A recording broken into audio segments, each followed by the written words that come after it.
Ahoy hoy, this is Michaela from Team Retro, where we like retro games, we like roguelikes, and we like the devices that bring them to us. Now, today is the release day for Pokemon Brilliant Diamond and Pokemon Shining Pearl, and if you've been following me for some time, you probably know I am an avid Pokemon fan. Now, one can argue that this is not a retro game, nor is it a roguelike, and you would be correct. However, these are remakes of old Nintendo DS games called Pokemon Diamond and Pokemon Pearl. And Game Freak, among other developers, have a habit of taking these old retro games, giving them a fresh coat of paint, and releasing them on modern systems. And in the process, they introduce some quality of life improvements that generally make these games more accessible and more fun to play. So just like we have video games that are roguelikes, I'm going to call this one a retro-like. And because I am a high school English teacher as my day job, we can't assign a new word without giving it a definition, so let's define a retro-like as a modern game that plays like a retro game. And I haven't played enough Pokemon Brilliant Diamond to give a full proper review, but in this video I want to do a couple of initial impressions and give some advice to those that are just starting out with this game. So today we're going to do a graphical comparison to the original just to show how Ilka, the developer, has cleaned up and modernized the graphics of this game. And I'm also going to show you where to get a few key Pokemon to help you fight the first gym battle against Rourke. And in doing so, I hope to show you some of the origins and beginnings of the Diamond and Pearl generation, but also help you to get started if you are just picking up this game. So with that, let's head out of the Pokemon Center and let's get started. So here is my original copy of Pokemon Platinum, which I just completed my trainer card on. And we're going to fly to a couple of the early locations in the game, and we're going to compare them to how they look in Pokemon Brilliant Diamond and Pokemon Shining Pearl. And of course, because it's going to be on a much newer system, it's going to look much better, but I just want to show you again where these games came from. And we're going to start here in Jubilife City. And we're just going to walk around a little bit, and then we're going to do the same thing in Pokemon Brilliant Diamond, and you're going to see pretty much a one-to-one comparison where they look exactly the same, just one looks like it was released in 2009 and one looks like it was released in 2021. And you'll actually notice here that the game already looks beautiful in its own right, but then switch over to Brilliant Diamond and it just has this gorgeous coat of paint. You see a lot more detail in the sidewalks, you see the water flowing from the fountain, and it takes an already beautiful game and just triples the beauty. Now here's Route 218. I wanted to include an early location that had water in it so you could see the improvement in the water effect. So here's how it looks in the original game. And here's how it looks in Pokemon Brilliant Diamond. Now, in addition to the added detail in the grass and the flowing ripples in the water, you'll notice in the top right of the screen you have the Pokemon Watch or Poketch. And in the original games, this was relegated to the bottom touchscreen, which I really appreciated, because when you looked at that bottom screen, it actually created the illusion that you were looking down at your watch. And if you use the touchscreen to toggle the different watch faces, your sprite in game would actually look down at the watch at the same time you were touching the buttons. And it was a neat little touch, and it kind of added to the magic and immersion of the game. And then when you move on to Pokemon Brilliant Diamond, which is going from a system that has two screens and now you have one screen, they still managed to include the option to press R to call upon the Poketch, and then if you press R a second time to zoom in, you can toggle back and forth between all the different Poketch apps very similarly to in the original Diamond and Pearl games, but it doesn't have that same level of immersion, and even when you switch back to the main screen, the sprite is not looking at his watch like he was in the originals. Now, in this comparison, I want to get into an actual battle, just to show you what the 2D battles looked like on the original Diamond, Pearl, and Platinum games.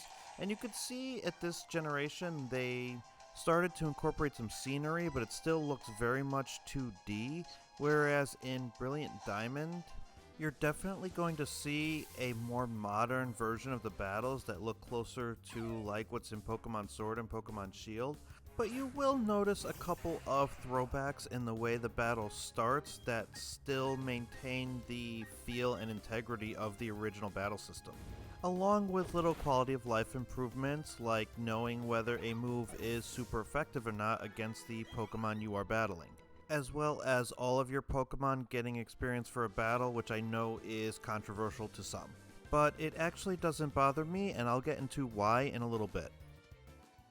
And the last graphical comparison I want to show you is Orberg City, because this is about as far as I've gotten in Brilliant Diamond, and because the game just came out today, I don't want to spoil too much past the first gym. I want you to be able to experience the game for yourself.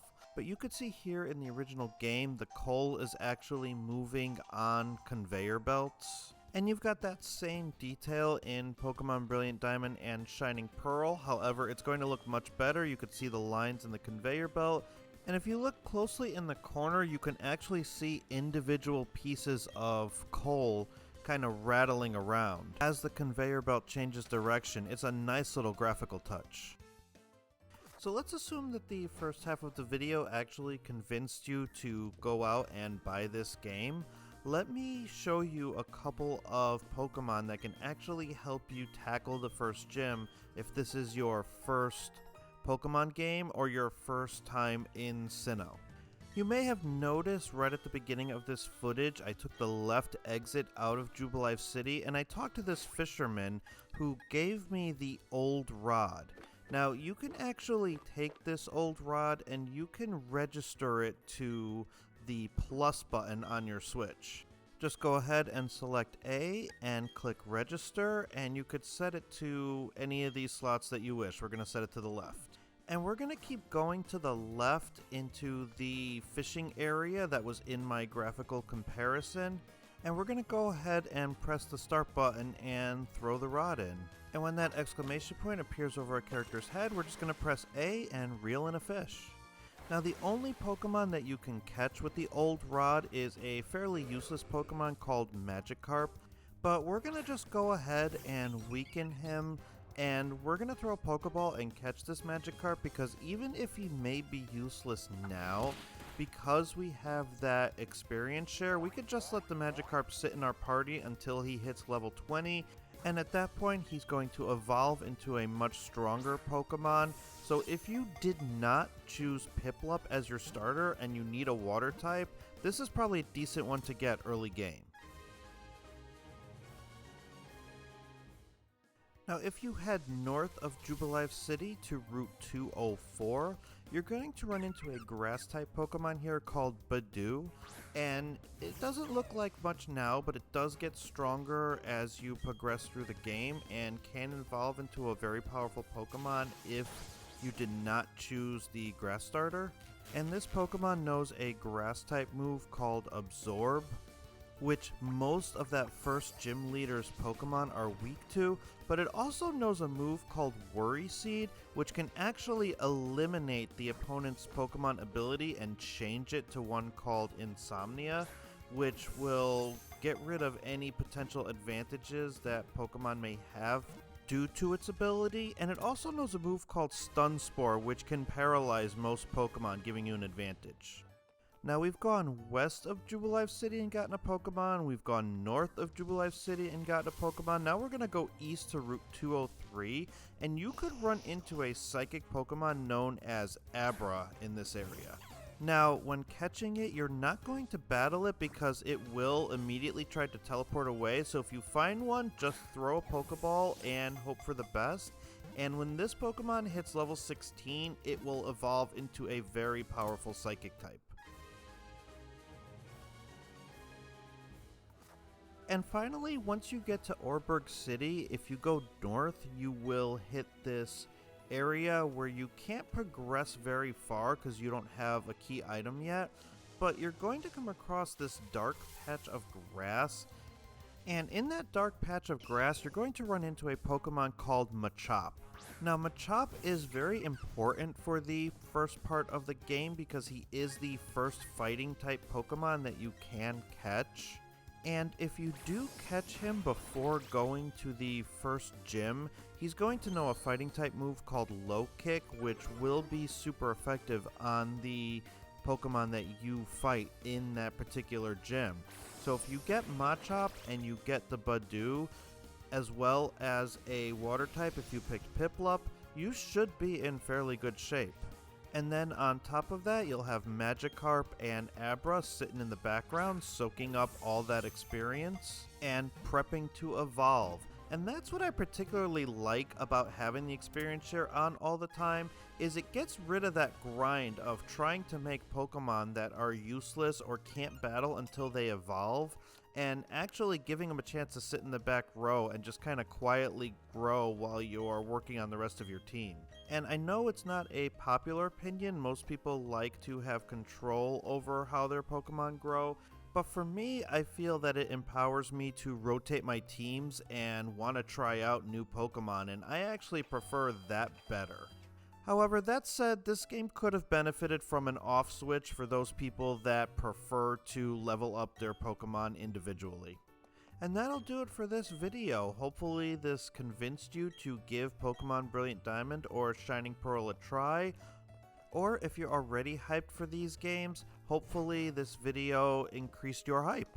If you would like to continue this conversation, please feel free to leave a comment below, and I'll also include links to my Twitter and Discord in the video description. Thank you so much for watching, and if this video was helpful to you in any way, please be sure to like and subscribe. Until next time, bye for now, and don't stop believing.